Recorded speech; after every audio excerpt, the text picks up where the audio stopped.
Mesdames, Messieurs, bienvenue à cette nouvelle sortie de votre marche vers Etoudi. Etoudi, c'est votre plateforme d'échange entre vous et nous, notre laboratoire de recherche Sens Politique, qui porte un regard sur l'action publique, les politiques publiques et l'action publique au Cameroun.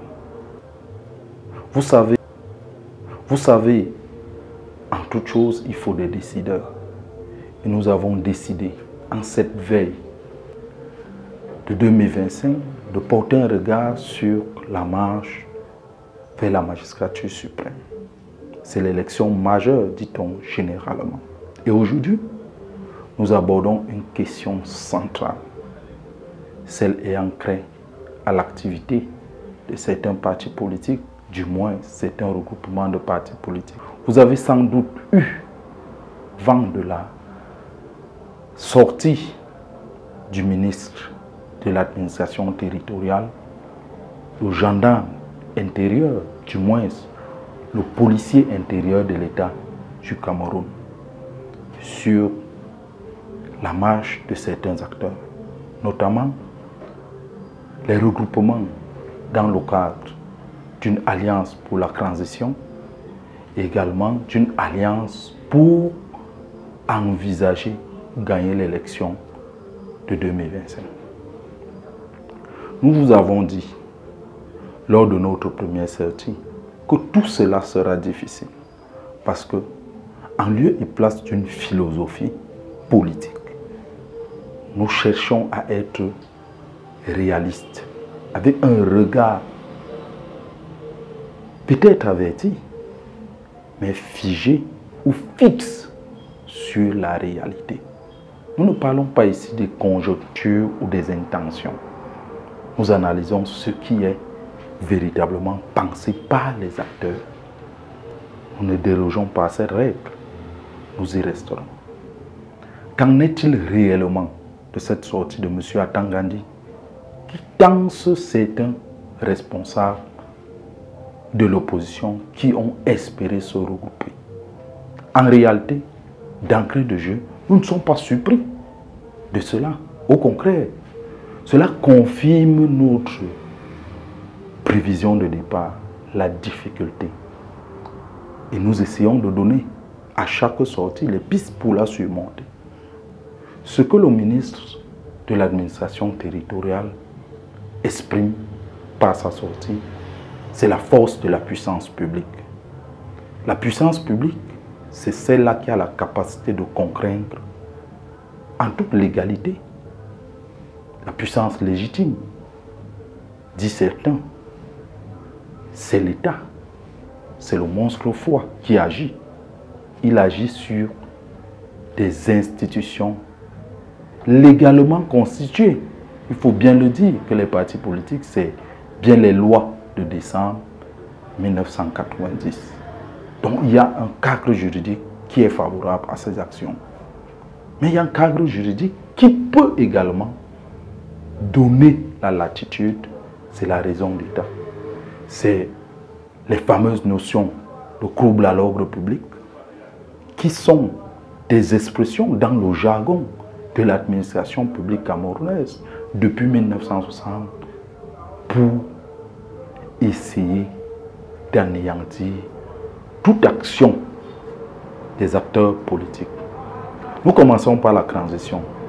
Le terme nous pose un problème parce qu'on parle de transition quand il y a crise. Certes, il y a crise au Cameroun, crise économique, crise sanitaire liée à la pandémie, mais on ne vit pas véritablement une crise institutionnelle qui nécessite la mise en place d'une transition.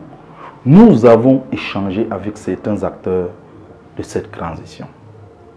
Ils vous diront qu'ils sont favorables à X et Y.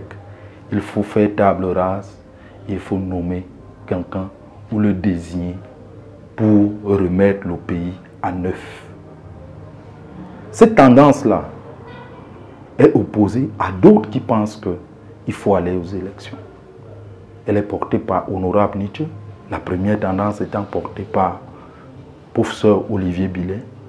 Face à Honorable Nietzsche, Honorable Nietzsche lui répond, il faut aller et battre le RDPC sur les élections, lors des élections.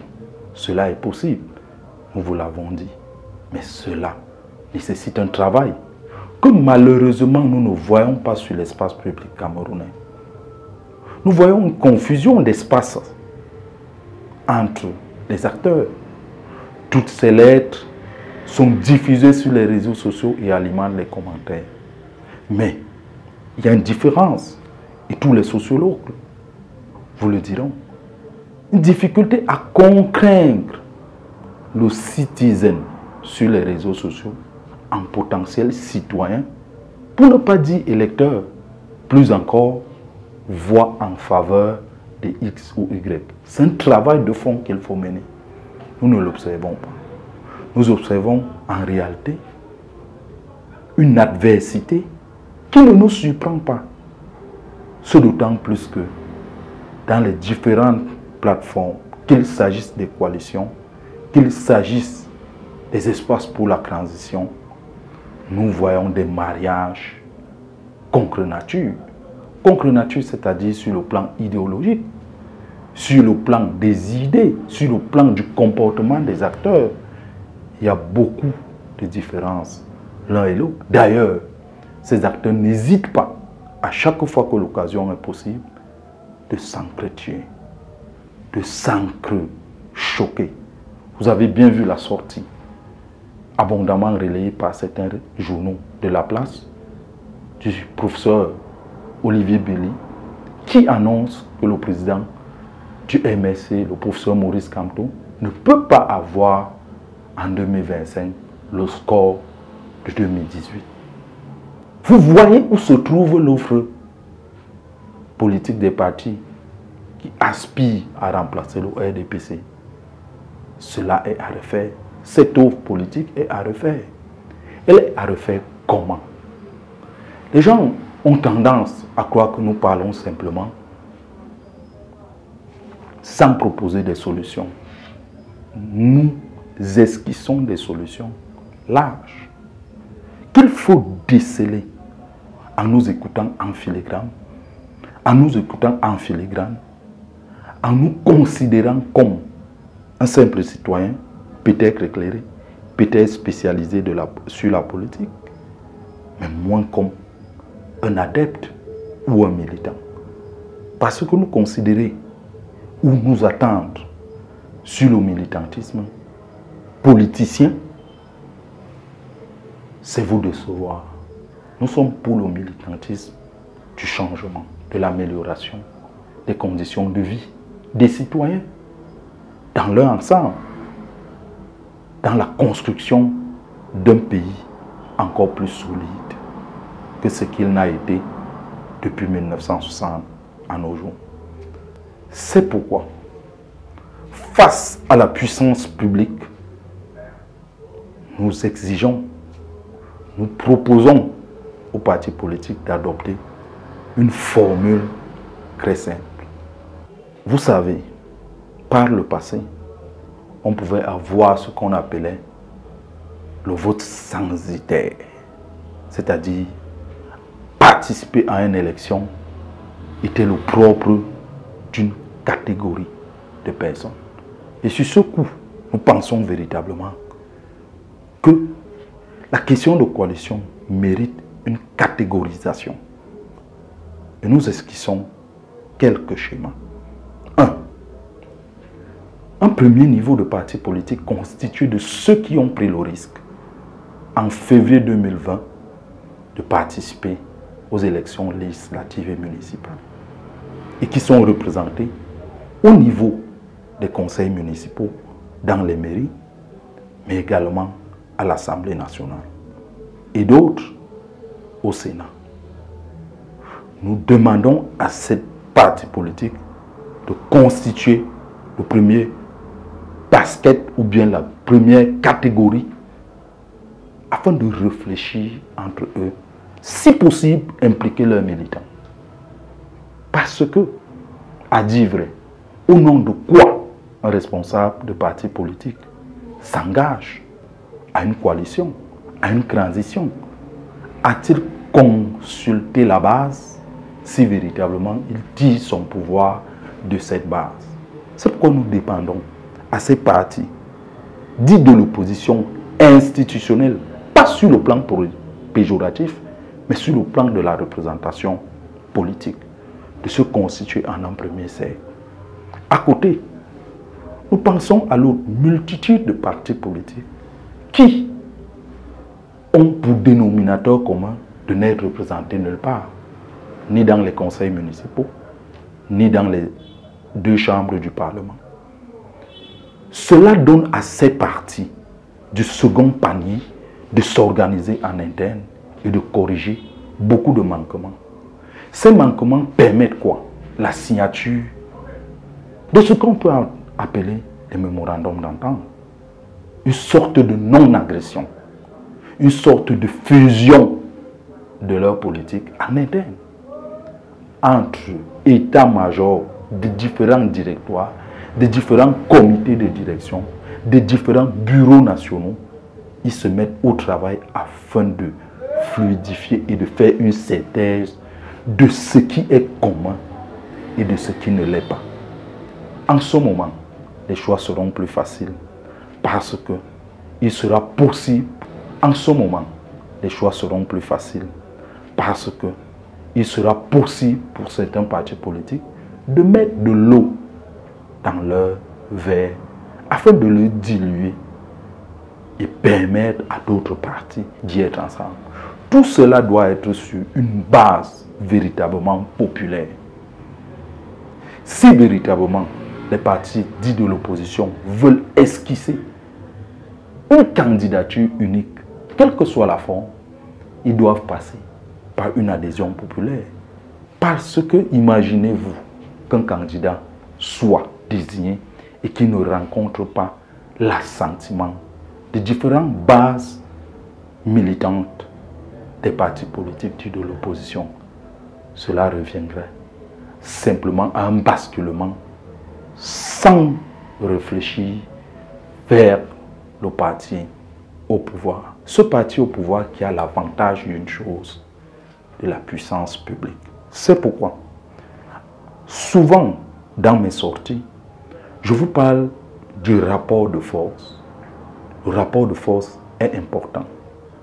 Le rapport de force est important dans la définition. Le rapport de force est important dans la définition d'une offre politique. Qu'observe-t-on?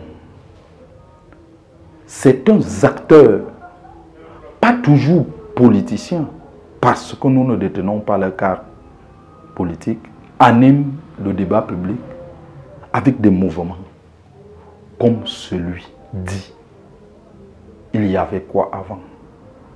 Des célèbres artistes, je dirais des dieux de la musique, y adhèrent en entonnant ce que certains appellent l'hymne du changement. Cet hymne de changement n'est possible que s'il y a une population réelle, pas citizen, pas netizen, qui se partage en fonction des datas ce champ qui ne reste que sur l'espace virtuel. Il faut amener la citoyenneté à agir et agir de manière honnête et sincère. Lorsque vous utilisez « Il y avait quoi avant ?»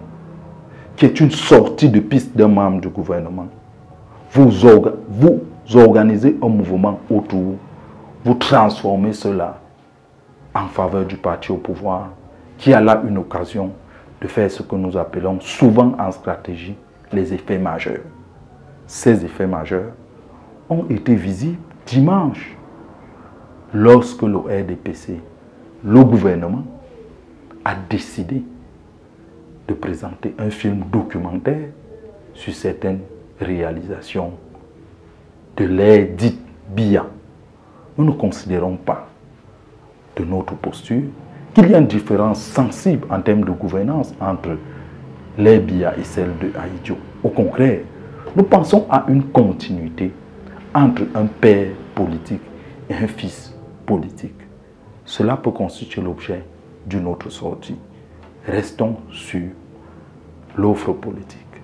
Ce dont les Camerounais ont besoin aujourd'hui, que ce soit du fait des acteurs détenteurs de la puissance publique ou des acteurs de l'opposition, les Camerounais ont besoin de rêver.